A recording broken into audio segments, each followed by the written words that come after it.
кімге Алла тағала көп дұға қылу нығметін берсе дейді. Мына дұға қылу кім болса соған берілмейді екен ғой. Дұрыс, намаз оқисың, не қылады. Бірақ көп адам не істемейді? Дұғаға отыра алмайды, ана шырылдатады нәпсіңді деген. Шаруадан қалып бара жатқан сияқтысың ше.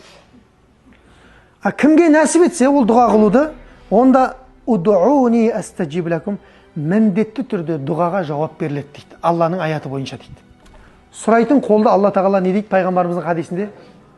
Алла тағалаға пенде қолын жайып сұраған кезде дейді, Алла пендесінің қолын бос қайтаруға ұялады дейді пайғамбарымыз айтады.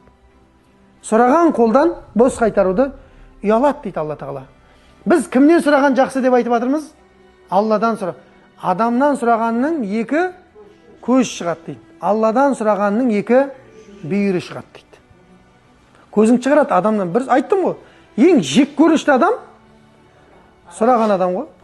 Құдайдан сұрамасаң ренжиді дейді ғой. Құдай сұрамасаң ренжиді дейді. Керісінше, сұрамасаң проблема береді дейді. Өзіне қарай қайтару үшін дейді. Сұрату үшін. Сұраған пенде Құдайдың ең сүйікті пендесіне айналады дейді. Алладан сұрай беретін пенде бар ғой, бұл Құдайдың ең сүйіктісіне айналады дейді. Сол үшін одан Алла тағала бермеуге ұялады дейді одан.